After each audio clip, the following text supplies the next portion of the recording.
Hi friends. നമ്മൾ incorporation of കമ്പനിയുടെ അവസാനത്തെ ഒരു സെക്ഷനിലേക്ക് എത്തിയിരിക്കുകയാണ്. അവിടെ കുറച്ച് പാർട്സുകൾ നമ്മൾ പഠിക്കുന്നുണ്ട്. അപ്പോൾ അതും കൂടെ കഴിയുമ്പോഴത്തേനും നമ്മൾ ഇൻകോർപ്പറേഷൻ ഓഫ് കമ്പനി കംപ്ലീറ്റ്ലി തറവ് ആവും. അപ്പോൾ നമുക്ക് നോക്കാം. Commencement of business section 10A. Section 10Aയിൽ ഒരു ബിസിനസ് കമൻസ് ചെയ്യണമെന്ന് എങ്കിൽ എന്തൊക്കെ ഒരു റിക്വയർമെന്റ്സ് വേണമെന്നുള്ളത് നമ്മൾ ഓൾറെഡി പഠിച്ചത്. ഒരു ഒരു ബിസിനസ് ഇൻകോർപ്പറേറ്റ് ചെയ്യുന്നതിന്റെ രീതികളും കാര്യങ്ങളും ഇൻകോർപ്പറേഷനിൽ നമുക്ക് സർട്ടിഫിക്കറ്റ് ഇഷ്യൂ എന്നൊക്കെ പറഞ്ഞു. അതുകൊണ്ടൊന്നും തീർന്നില്ല. ഒരു ബിസിനസ് കമൻസ് ചെയ്യണമെന്നുണ്ടെന്നുണ്ടെങ്കിൽ പിന്നെയും കുറച്ച് കടമ്പകൾ കൂടി കടക്കേണ്ടതുണ്ട്. അതെന്താണെന്ന് നമുക്ക് നോക്കാം. സെക്ഷൻ 10A സബ്സെക്ഷൻ 1 പറയുന്നത് a company incorporated after the commencement of the companies അമെൻമെന്റ് ordinance 2019 and having a share capital shall not commence any business or exercise any borrowing powers unless. അപ്പോൾ നമുക്ക് അതിൻ്റെ ഷെയർ ക്യാപിറ്റലുമായിട്ട് ബന്ധപ്പെട്ടിട്ടുള്ളതാണ്. അപ്പോൾ അതെന്തൊക്കെയാണെന്ന് നോക്കാം. 10A സബ്സെക്ഷൻ 1 ക്ലോസ് എയിൽ പറഞ്ഞിരിക്കുന്നത് a declaration is filed by a director. Declaration ആര് file ചെയ്യണം? ഡയറക്ടർ ഫയൽ ചെയ്യണം. Within a period of 180 days. 180 ഡേയ്സിനുള്ളിൽ of the date of incorporation of the company in such a form and verified in such a manner as may be prescribed with the registrar that every subscriber to the memorandum has paid the value of shares agreed to be taken by him on the date of making such a declaration. അപ്പോൾ ഇവിടെ പറഞ്ഞിരിക്കുന്ന കാര്യം എന്താണെന്ന് വെച്ച് കഴിഞ്ഞാൽ നമ്മുടെ memorandum subscribe ചെയ്തിരിക്കുന്ന subscribers ഉണ്ട്, മെമ്പേഴ്സ്. അവരെന്ന് പറഞ്ഞു കഴിഞ്ഞാൽ എഗ്രി ചെയ്ത ഒരു പെയ്ഡ് അപ്പ് ഷെയർ ക്യാപിറ്റൽ ഉണ്ട്. അപ്പം നമ്മുടെ ഡയറക്ടർ എന്ത് ചെയ്യണം? 180 ഇൻകോർപ്പറേറ്റ് ചെയ്ത് 180 ദിവസത്തിനുള്ളിൽ ഡിക്ലറേഷൻ ഫയൽ ചെയ്തിരിക്കണം. ROCയിൽ ഫയൽ ചെയ്തിരിക്കണം. ആ ഡിക്ലറേഷൻ ഇന്നതാണ്. Every subscribers of the memorandum അവരെന്ന് പറയുന്നത് അവർ എഗ്രി ചെയ്തിരിക്കുന്ന പെയ്ഡ് അപ്പ് ഷെയർസ് എല്ലാം കമ്പനിയിൽ നിന്നും കമ്പനിക്ക് റിസീവ് ചെയ്തു എന്നുള്ളത് ഡിക്ലറേഷൻ 180 ദിവസത്തിനുള്ളിൽ കമ്പനിക്ക് എന്ത് ചെയ്തിരിക്കണം? കമ്പനി എന്ത് ചെയ്തിരിക്കണം? ROCയിൽ ഫയൽ ചെയ്തിരിക്കണം. ഡയറക്ടേഴ്സ് അതിൻ്റെ ഡിക്ലറേഷനായിട്ട്. അപ്പോൾ സ്ഥാപിക്കുകയാണ് ഇത്രയും ഞങ്ങൾക്ക് പെയ്ഡ് അപ്പ് ഷെയർ ക്യാപിറ്റൽ ഞങ്ങൾക്ക് കിട്ടി, കമ്പനിക്ക് കിട്ടി എന്നുള്ള ഡിക്ലറേഷൻ ഫയൽ ചെയ്തിരിക്കണം. പിന്നെ കമ്പനി ഫയൽ ചെയ്ത സംഭവങ്ങൾ എന്തോ ചെയ്യും? രജിസ്ട്രാർ എന്തോ ചെയ്യും? അത് വെരിഫൈ ചെയ്യും. ഇനി അതിനകത്ത് പറയുന്നത് if any default is made in complying with the requirements of this section, the company shall be liable to penalty 50,000 rupees. ഇതിനകത്ത് എന്തെങ്കിലും ഡിഫോൾട്ട് ചെയ്ത് കഴിഞ്ഞാൽ കമ്പനി എന്തോ 50,000 rupees ആയിരിക്കും penalty. And every officer who is default shall be liable to penalty 1,000 rupees for each day during which such default continues but not exceeding an amount of 1 lakh rupees. അതുപോലെ തന്നെ കമ്പനിക്ക് liable എന്ന് പറയുന്നത് എത്രയാണ്? 50,000 rupees വരെ company എന്തോ ചെയ്യണം? ഇതിനകത്ത് എന്തെങ്കിലും വീഴ്ച വരുത്തിയാൽ ലയബിളാണ്. അതുപോലെ തന്നെ ഓരോ ഓഫീസറും ഇതിനകത്ത് ബന്ധപ്പെട്ടിരിക്കുന്ന ഓരോ ഓഫീസർ എന്ന് പറയുന്നത് അവർ ഓരോ ദിവസവും ഈ ഡിഫാൾട്ട് കണ്ടിന്യൂ ചെയ്യുന്ന ഓരോ ദിവസവും അവർ 1000 രൂപ വെച്ച് എന്തെന്ന് പറയുന്നത് പെനാൽറ്റി ആയിട്ട് ഈടാക്കാൻ നിർബന്ധിതമാണ്. അതുപോലെ തന്നെ അത് 1,00,000 രൂപയിൽ കവിയത്തുമില്ല. അപ്പോൾ 1,00,000 അപ് ടു 1 lakh rupees വരെ പെനാൽറ്റി ആയിട്ട് കൊടുക്കേണ്ടി വരും ഇത് കംപ്ലൈ ചെയ്തില്ലെങ്കിൽ. Where no declaration has filed with the registrar under clause A of subsection 1 within a period of 118 days of the date of incorporation of the company, and the registrar has a reasonable cause to believe that the company is not carrying on any business or operation, he may, without prejudice to the provisions of subsection 2, initiate action of the removal of the name. Removal of the name of the company from the registered companies chapter. ഈ ഇതിനകത്ത് പറഞ്ഞിരിക്കുന്നതെന്ന് പറഞ്ഞു കഴിഞ്ഞാൽ രജിസ്ട്രാർക്ക് ബോധ്യപ്പെടുകയാണ് ഈ company business ഒന്നും ചെയ്യുന്നില്ല എന്ന്.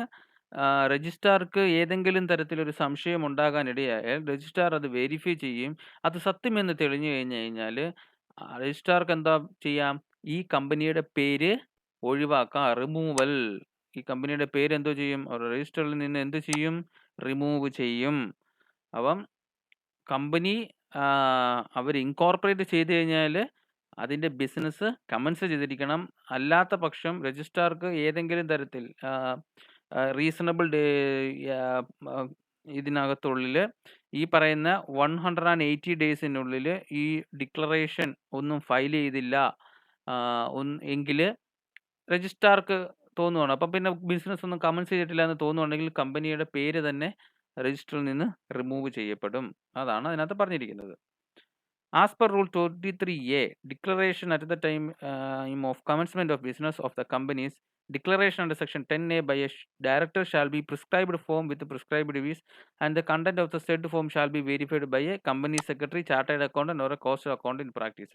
പ്രാക്ടീസുള്ള chartered accountant അല്ലെന്നുണ്ടെങ്കിൽ cost account അല്ലെങ്കിൽ കമ്പനി സെക്രട്ടറി ആണ് ഈ പറയുന്ന ഒരു പ്രിസ്ക്രൈബ് ഫീസിലുള്ള ഈ പറയുന്ന ഫോമിനകത്ത് ഇവരുടെ ഡിക്ലറേഷനകത്ത് എന്തോ ചെയ്യുന്നത് വെരിഫൈ ചെയ്യേണ്ടുന്നത്.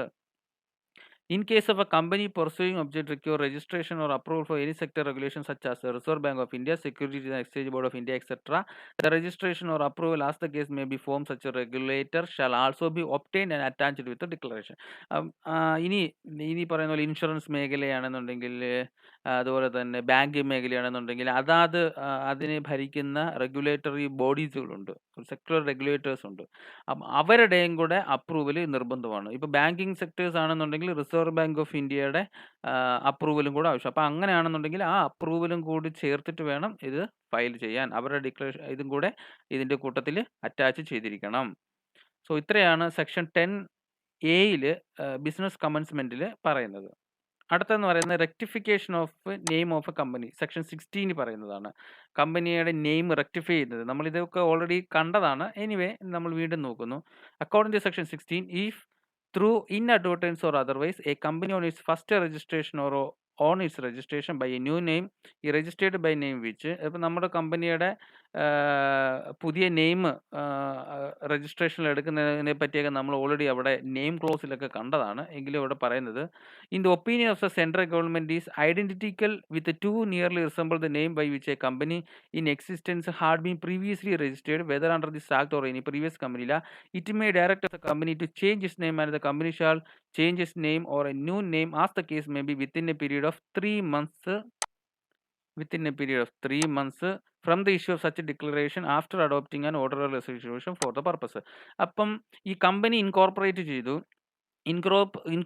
ചെയ്തതിന് ശേഷം സെൻട്രൽ ഗവൺമെൻറ് മനസ്സിലാക്കുന്നു ഈ പേര് ഐഡൻറ്റിറ്റിക്കൽ അല്ലെങ്കിൽ ടു നിയർലി റിസംബിൾസ് പോലെയാണ് ഇതിൻ്റെ പേരെന്നും തോന്നുകയാണെന്നുണ്ടെങ്കിൽ സെൻട്രൽ ഗവൺമെൻറ് ഓൾറെഡി എന്ത് ചെയ്തു, കമ്പനി ഇൻകോർപ്പറേറ്റ് ചെയ്ത് കഴിഞ്ഞു പോയി. അപ്പോൾ സെൻട്രൽ ഗവൺമെൻറ് എന്ത് ചെയ്യും, ഒരു ഓർഡർ ഇഷ്യൂ ചെയ്യും.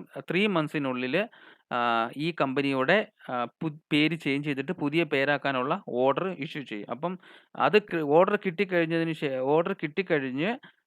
വിത്തിൻ എ പീരീഡ് ഓഫ് 3 monthsനുള്ളിൽ എന്തോ ചെയ്യണം, ഇതിന് ആക്ഷൻ എടുത്തിരിക്കണം.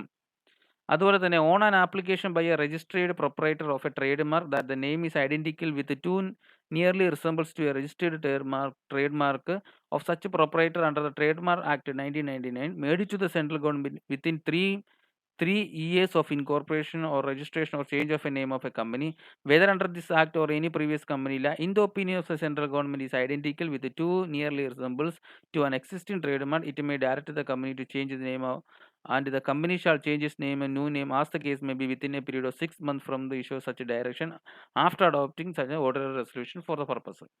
അപ്പം ഇതിനകത്ത് പറഞ്ഞിരിക്കുന്നതെന്ന് പറഞ്ഞു കഴിഞ്ഞാൽ ഇപ്പോൾ ഒരു രജിസ്ട്രേഡ് ട്രേഡ് മാർക്ക് ഉള്ളതോ അല്ലെങ്കിൽ ഐഡൻറ്റിക്കലും ഉള്ള ഈ ഒരു പ്രൊപ്പറേറ്റർ എന്ന് പറയുന്നത് ഇവർ ഒരു കമ്പനി ഇൻകോർപ്പറേറ്റ് ചെയ്ത് കഴിഞ്ഞിട്ട് ആ 3 വർഷം വരെ അതിനുള്ളൊരു സമയമുണ്ട്. അപ്പോൾ ആ 3 വർഷത്തിനുള്ളിൽ എന്തോ ഇത് കണ്ടുപിടിച്ചു, ഒരു ട്രേഡ് മാർക്ക് അല്ലെങ്കിൽ ഇത് ഉപയോഗിച്ചതായിട്ട് കണ്ടുപിടിച്ചിട്ടുണ്ടെങ്കിൽ അവരെന്തോ ചെയ്യും, അവർ നേരെ സെൻട്രൽ ഗവൺമെൻറ്റിന് ആപ്ലിക്കേഷൻ സബ്മിറ്റ് ചെയ്യും, ഞങ്ങളുടെ ഇതേപോലെ ട്രേഡ് മാർക്ക് യൂസ് ചെയ്തിട്ടുണ്ട് എന്നിട്ട് സെൻട്രൽ ഗവൺമെൻറ് എന്ത് ചെയ്യും, അത് പ്രഥമ ദൃഷ്ടിയെ ബോധ്യപ്പെട്ടതുകൊണ്ട് സെൻട്രൽ ഗവൺമെൻറ് എന്ന് പറയുന്നത് ഈ കമ്പനിക്ക് ഒരു ഓർഡർ പാസ് ചെയ്യും.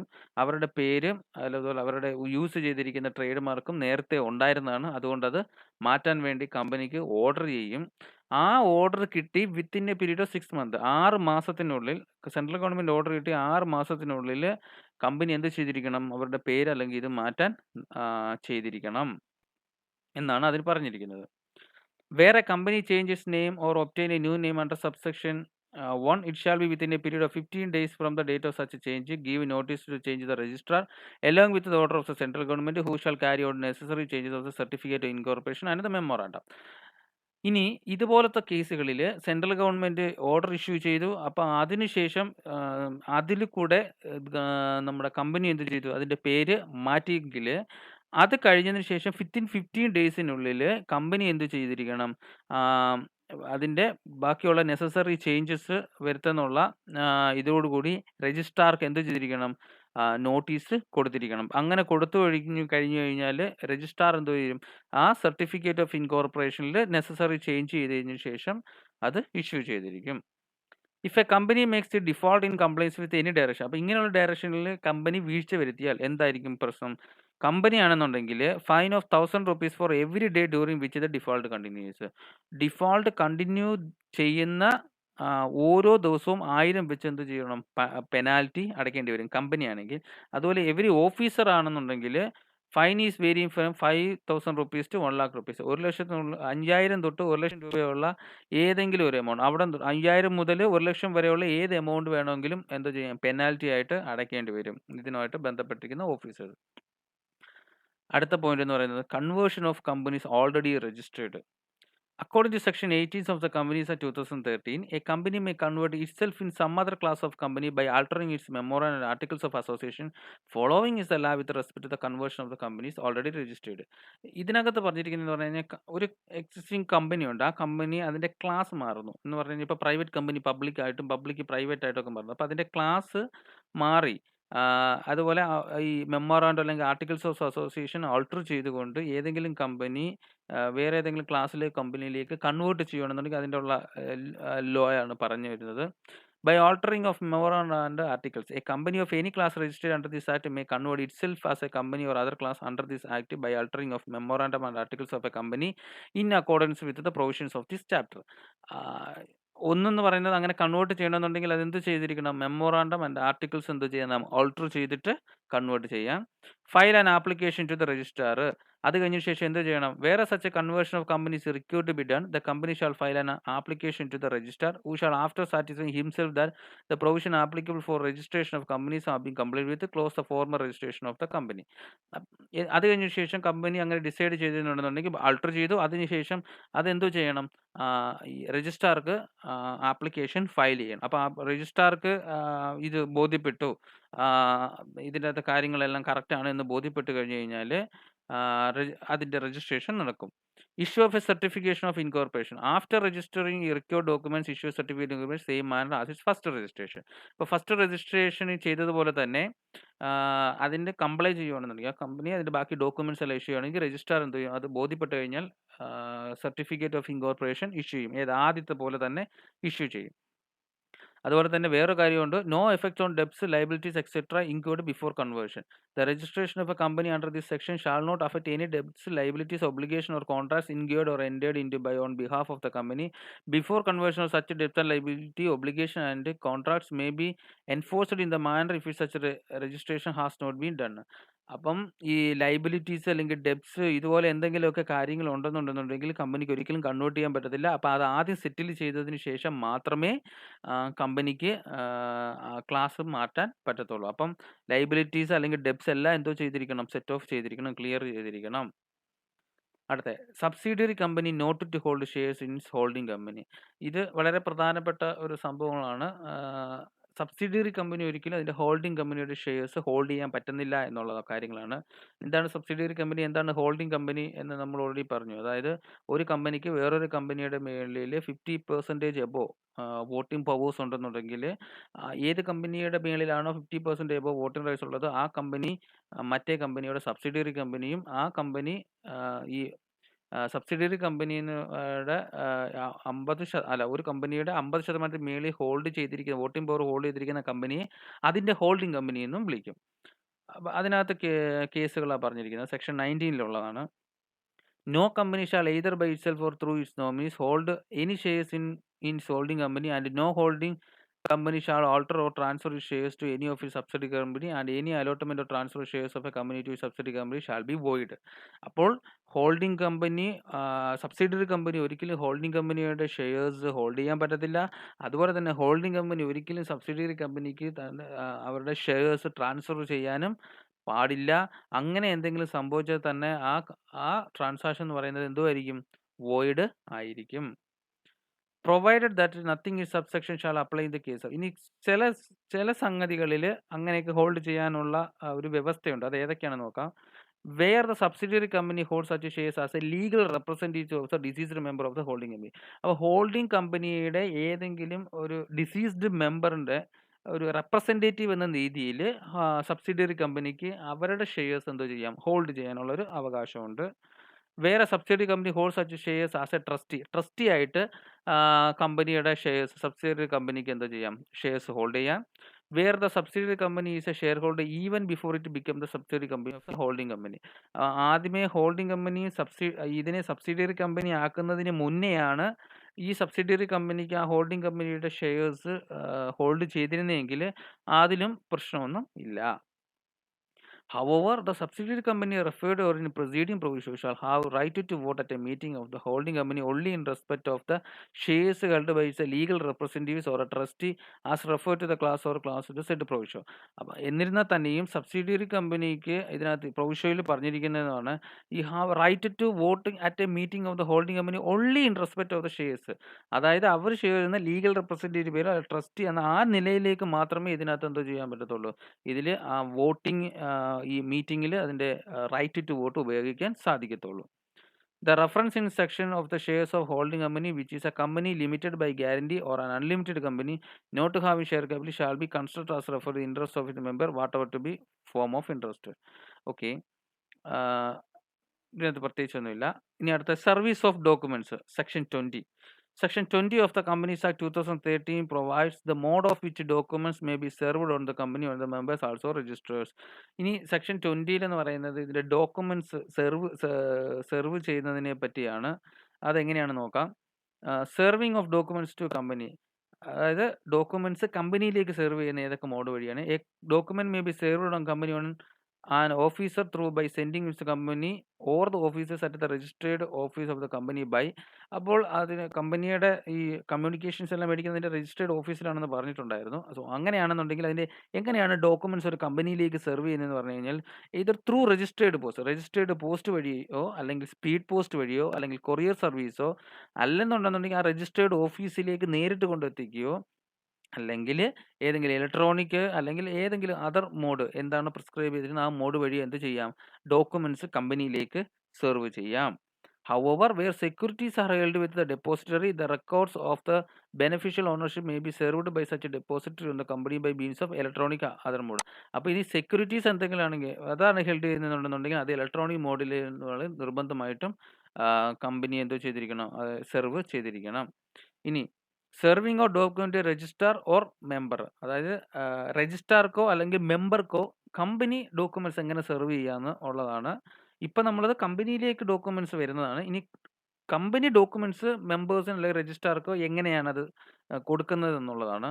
അത് പോസ്റ്റ് വഴിയോ അല്ലെങ്കിൽ രജിസ്റ്റേർഡ് പോസ്റ്റ് വഴിയോ സ്പീഡ് പോസ്റ്റോ കൊറിയറോ അല്ലെങ്കിൽ ഡെലിവറിങ് അറ്റ് ഹിസ് ഓഫീസ്, അതായത് നമ്മുടെ രജിസ്ട്രാർ ROCയിലോ ഓഫീസിലോ അല്ലെങ്കിൽ അതിൻ്റെ അഡ്രസ്സിലോ അല്ലെങ്കിൽ മെമ്പേഴ്സിൻ്റെ അഡ്രസ്സിലോ അവരുടെ ജെന്യൂൻ അഡ്രസ്സിലോ അല്ലെങ്കിൽ ഇലക്ട്രോണിക് മോഡിലോ ഒക്കെ എന്ത് ചെയ്യാം, സെർവ് ചെയ്യാം. അങ്ങനെയാണ് അതിൽ പറഞ്ഞിരിക്കുന്നത്.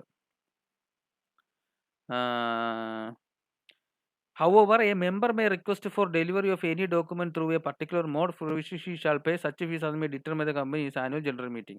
ഇനി മെമ്പർ ഒരു പ്രിസ്ക്രൈബ്ഡ് ഫീസ് നൽകിക്കൊണ്ട് ഞാൻ നേരത്തെ പറഞ്ഞു മെമ്മറാണ്ടം, അതുപോലെ ആർട്ടിക്കിൾസ്, അതുപോലെ തന്നെ നമ്മുടെ റെസൊല്യൂഷൻ്റെ ഇതൊക്കെ മെമ്പേഴ്സ് കമ്പനിയുടെ ആവശ്യപ്പെടും എന്ന് പറഞ്ഞു ഒരു പ്രിസ്ക്രൈബ്ഡ് ഫീ നൽകിക്കൊണ്ട് ആവശ്യപ്പെടും. അപ്പം കമ്പനി അത് നിർബന്ധമായിട്ടും കൊടുത്തേ പറ്റത്തുള്ളൂ എന്ന് നമ്മൾ ഓൾറെഡി കണ്ടു കഴിഞ്ഞായിരുന്നു. അങ്ങനെ അപ്പം മെമ്പർ നോക്കുക, മെമ്പറിന് ഒരു പർട്ടിക്കുലർ മോഡിലൂടെയാണ് അത് വേണ്ടുന്നത്. ഇപ്പോൾ ഏതൊരു ആൾ പറയുന്ന ആൾക്ക് രജിസ്റ്റേർഡ് പോസ്റ്റ് വഴിയോ അല്ലെന്നുണ്ടെങ്കിൽ ആൾക്ക് ഇലക്ട്രോണിക് മോഡ് വഴിയാണ് വേണ്ടതെന്നുണ്ടെങ്കിൽ അത് കംപ്ലൈ ചെയ്തിരിക്കണം. അത് കമ്പനി ആ മോഡിൽ തന്നെ ചെയ്തിരിക്കണം. എന്താണോ മെമ്പർ ആവശ്യപ്പെടുന്നത് ആ മോഡിലൂടെ തന്നെ ആയിരിക്കണം കമ്പനി ഡോക്യുമെന്റ്സ് സെർവ് ചെയ്യേണ്ടുന്നത്.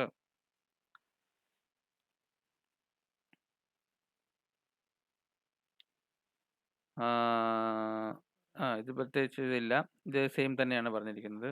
അതുപോലെ authentication of documents proceeding and contract section 21 അത് നമുക്ക് നോക്കാം. As per section 21 of the companies act documents of proceeding requiring authentication by company or contracts made on behalf company may signed by എന്ന് പറഞ്ഞു കഴിഞ്ഞാൽ documents അല്ലെന്നുണ്ടെങ്കിൽ ഇതെല്ലാം കമ്പനിയുടെ ഒരു ഓതന്റിക്കേഷൻ ഉണ്ട്. അത് കമ്പനിക്ക് വേണ്ടി ആരൊക്കെയാണ് സൈൻ ചെയ്യുന്നതെന്ന് പറഞ്ഞു കഴിഞ്ഞാൽ കീ മാനേജറിയൽ പേഴ്സൺ ഏതാണ് നമുക്ക് കാണാം. അതുപോലെ officer or employee of the company duly authorised board ins behalf. അത് ബോർഡ് ഓതറൈസ് ചെയ്തിരിക്കുന്ന എംപ്ലോയിയോ അല്ലെങ്കിൽ ഓഫീസറോ ഇവരൊക്കെ ആയിരിക്കണം ആ ഡോക്യുമെന്റിനകത്ത് സൈൻ ചെയ്തിരിക്കുന്നത്. കീ മാനേജർ പേഴ്സൺ എന്താണെന്ന് ഇതിനകത്ത് പറഞ്ഞിട്ടുണ്ട്. CEO or M D of the manager ആകാം, അല്ലെങ്കിൽ എം ഡി ആകാം, അല്ലെങ്കിൽ സിഇഒ ആകാം, അല്ലെങ്കിൽ കമ്പനി സെക്രട്ടറി ആകാം, അല്ലെങ്കിൽ ഹോൾ ടൈം ഡയറക്ടർ ആകാം, അല്ലെങ്കിൽ CFO ആകാം. അതുപോലെ തന്നെ such other officer not more than 1 level below of the director who is in whole time employment designated as a key manager person by the board. അതായത് ഡയറക്ടേഴ്സിൽ നിന്ന് ജസ്റ്റ് 1 ലെവൽ ബിലോ ആയിട്ടുള്ള not more than ഉള്ളൂ, അതായത് ഒരു ലെവലിലോട്ട് തൊട്ട് താഴെയുള്ള അതിന് മുകളിൽ താഴോട്ട് പോകരുത്. അങ്ങനെയുള്ള ആരെങ്കിലും ഒരു ഹോൾ ടൈം എംപ്ലോയ്മെന്റ് നിൽക്കുന്ന ആളും ആയിരിക്കണം. അവരെ കമ്പനി ബോർഡ് എന്ന് പറയുന്ന ഒരു കീ മാനേജർ പേഴ്സൺ ആയിട്ട് ഡെസിഗ്നേറ്റ് ചെയ്തിട്ടുണ്ടെങ്കിൽ അവരോ, അതുപോലെ തന്നെ ഈ അവർ പറഞ്ഞിരിക്കുന്ന ഏത് ഓഫീസറോ, ഇവരെല്ലാം എന്താ പറയാം കീ മാനേജറിയൽ പേഴ്സൺ എന്ന് പറയാം. അപ്പൊ ഇവരൊക്കെയാണ് ആ ഡോക്യുമെന്റിൽ എന്ന് പറയുന്നത് authorise ചെയ്യേണ്ടുന്നത്. Execution of bills or exchange, etc. Section 22. A bill of exchange, hundi, or a promissory note shall be deemed to have been made, accepted, drawn, and endorsed on behalf of a company if made, accepted, drawn, or endorsed in the name of or behalf on or on account of a company by any person acting under this authority, express or implied. A company may by writing under its common seal if any authorize any person either generally or in respect of any specified matter as its attorney to execute other deeds in behalf of any place either or outside India. However, in case the company does not have a common seal, the above authorization shall be made by 2 directors or by directors and the company secretary wherever the company has appointed company secretary. A deed signed by such attorney on behalf of the company or under this seal shall be bind of the company. എന്ന് പറഞ്ഞു കഴിഞ്ഞാൽ ഈ കമ്പനിയുടെ documents ഉണ്ട്, അതായത് ഈ bill of exchange ആയാലും promissory note ആയാലും ഇതെല്ലാം ആയാലും ഈ കമ്പനി ഉണ്ടാക്കുകയോ അല്ലെങ്കിൽ അക്സെപ്റ്റ് ചെയ്യുകയോ അല്ലെങ്കിൽ ഡ്രോൺ ചെയ്യുകയോ ചെയ്യുന്നതെന്ന് പറയുന്നത് അത് കമ്പനി ചെയ്യുക എന്ന് പറഞ്ഞിരിക്കുന്നതെന്ന് പറഞ്ഞു കഴിഞ്ഞാൽ അതിനകത്ത് എന്തായിരിക്കണം, കമ്പനിയുടെ ഒന്നുകിൽ കോമൺ സീൽ ഉണ്ടായിരിക്കണം. കമ്പനിക്ക് കോമൺ സീൽ എന്ന് പറഞ്ഞതാണല്ലോ അതിൻ്റെ സിഗ്നേച്ചർ എന്ന് പറയുന്നത്. കമ്പനിയുടെ സിഗ്നേച്ചറാണ് അതിൻ്റെ കോമൺ സീൽ എന്ന് പറയുന്നത്. ഇനി കോമൺ സീൽ ഇല്ലാത്ത കമ്പനിയാണെന്നുണ്ടെന്നുണ്ടെങ്കിൽ 2 ഡയറക്ടേഴ്സ്, അതുപോലെ തന്നെ or by a director and the company director, അല്ലെങ്കിൽ ഒരു ഡയറക്ടറോ അതുപോലെ കമ്പനി സെക്രട്ടറിയോ. അതുപോലെ തന്നെ ഇങ്ങനെ അതായത് ഈ കമ്പനി സെക്രട്ടറി എന്ന് പറഞ്ഞു കഴിഞ്ഞാൽ കമ്പനി അപ്പോയിന്റ് ചെയ്തിരിക്കുന്ന കമ്പനി സെക്രട്ടറിയും ഒരു ഡയറക്ടറും അല്ലെങ്കിൽ 2 ഡയറക്ടർ ഇവർ ഓതറൈസ് ചെയ്തിരിക്കണം. അതാണ് സീൽ ഇല്ല എന്നുണ്ടെങ്കിൽ, അല്ലെങ്കിൽ കമ്പനി സീലാണ് ഇരിക്കുന്നത്. അത് ഇംപ്ലൈഡ് ആയിരിക്കണം എന്ന് പറഞ്ഞു കഴിഞ്ഞാൽ എന്താ പറയുന്നത്, എക്സ്പ്രസ് ആൻഡ് ഇംപ്ലൈഡ് എന്ന് പറയുന്നത് അത് കറക്റ്റായിട്ട് എന്തോ ചെയ്യണം, അത് എല്ലാവർക്കും വിസിബിൾ ആയിട്ട് കാണാൻ പറ്റുന്ന രീതിയിലായിരിക്കണം. അപ്പൊ കമ്പനി ഹാവിങ് കോമൺ സീൽ ഉണ്ടെന്നുണ്ടെങ്കിൽ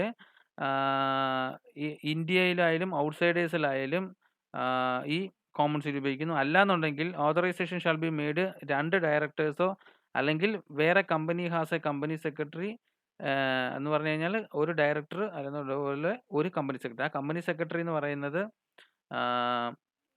കമ്പനി സെക്രട്ടറി ഉണ്ടെങ്കിൽ കമ്പനി സെക്രട്ടറിയും അതുപോലെ ഒരു ഡയറക്ടർ ഒപ്പുവെച്ചാൽ മതിയാകും. ഇല്ലാത്ത പക്ഷം 2 ഡയറക്ടേഴ്സ് അത് സൈൻ ചെയ്തിരിക്കണം. അങ്ങനെയാണ് അതിൻ്റെ കമ്മ്യൂണിക്കേഷൻ സാധ്യമാകുന്നത്. ഇങ്ങനെയുള്ള ബിൽ ഓഫ് എക്സ്ചേഞ്ച് ഇതിനായിട്ടും എല്ലാത്തിൻ്റെയും ഓതറൈസേഷൻ അതുപോലെ തന്നെ പിന്നെ കമ്പനിയുടെ ബിഹാഫിൽ ചെയ്യുന്നതെന്ന് പറയുമ്പം ഇവർ കൂടി സൈൻ ചെയ്യുമ്പോഴാണ് അത് കമ്പനിയുടേതായിട്ട് മാറുന്നത്.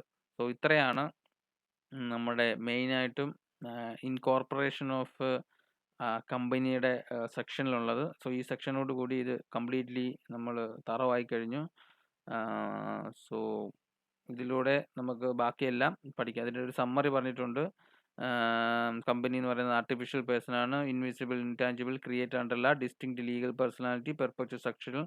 അതുപോലെ തന്നെ ഒരു മെമ്പറിന്റെ ഡെത്തോ ഇൻസാനിറ്റിയോ ഇൻസോൾവൻസി ഒന്നും കമ്പനിയുടെ എക്സിസ്റ്റൻസിനെ ബാധിക്കുന്നില്ല. അതുകൊണ്ടാണ് പെർപെച്വൽ സക്സഷൻ എന്ന് വിളിക്കുന്നത്. അതുപോലെ മെമ്മോറാണ്ടം ഓഫ് അസോസിയേഷൻ MOA എന്ന് പറയുന്ന പോലെ ആർട്ടിക്കിൾസ് ഓഫ് AOA എന്ന് പറയുന്നത് കമ്പനിയുടെ എന്ന് പറയുന്നത് ഒരു എന്താ പറയുന്നത്, കമ്പനിയുടെ ഒരു ലീഗൽ ഡോക്യുമെന്റ് ആണ്. അതുപോലെ തന്നെ കമ്പനിയുടെ ഭരണഘടന എന്ന് നമുക്ക് വേണമെങ്കിൽ പറയാം ഈ MOA അതുപോലെ തന്നെ AOA എന്ന് പറയുന്നത്. ഇതുപോലെ once an association becomes incorporate acquires a new legal status it become legal entity and its own right. ഇതുപോലെ അസോസിയേഷൻ എന്ന് പറഞ്ഞു കഴിഞ്ഞാൽ എന്താ? ഒരു കൂട്ടായ്മ. അവരെന്ന് പറയുന്നത് ഒരു ഇൻകോർപ്പറേറ്റ് ആവുകയാണെങ്കിൽ, ഒരു കമ്പനിയായിട്ട് ഇൻകോർപ്പറേറ്റ് ആവുകയാണെന്നുണ്ടെങ്കിൽ ആ കമ്പനി എന്ന് പറയുന്നത് ഒരു സെപ്പറേറ്റ് എക്സിസ്റ്റൻസ് ആണ്. അതൊരു ലീഗൽ എൻറ്റിറ്റിയാണ്. അതിന് സ്വന്തമായിട്ടുള്ള റൈറ്റ് ഉണ്ട്. അതിന് പിന്നെ അസറ്റ്സ് അക്യൂർ ചെയ്യാം, വിൽക്കാം, വാങ്ങിക്കാം, വെക്കാം, ഇതെല്ലാം വിൽക്കും. അതെന്ന് പറയുന്നത് അവിടുത്തെ മെമ്പേഴ്സിൽ നിന്ന് ഒരു സെപ്പറേറ്റ് ആയിരിക്കും. അതുപോലെ തന്നെ കമ്പനിക്ക് ഏതൊരു ക്ലാസ്സിലേക്കും കൺവേർട്ട് ചെയ്യാം. എന്ത്? ബൈ അൾട്ടറേഷനോ മെമ്മോറാണ്ടം അല്ലെങ്കിൽ ആർട്ടിക്കിൾസ് ഓഫ് അസോസിയേഷൻ അൾട്ടർ ചെയ്തുകൊണ്ട് കമ്പനിക്ക് എന്താ ചെയ്യാം? ഏതൊരു ക്ലാസ്സിലേക്കും കൺവേർട്ട് ചെയ്യാം. ഇതൊക്കെയാണ് ഇതിൻ്റെ ബേസിക്കലായിട്ടുള്ള ഒരു സമ്മറി ആയിട്ട് പഠിച്ചിരിക്കുന്നത്. പിന്നെ താഴത്തെ ക്വസ്റ്റ്യൻസ് ആണ്. അത് നമ്മൾ നെക്സ്റ്റ് ഒരു സെക്ഷനിൽ നമുക്കത് വർക്കൗട്ട് ചെയ്യാം. Thank you.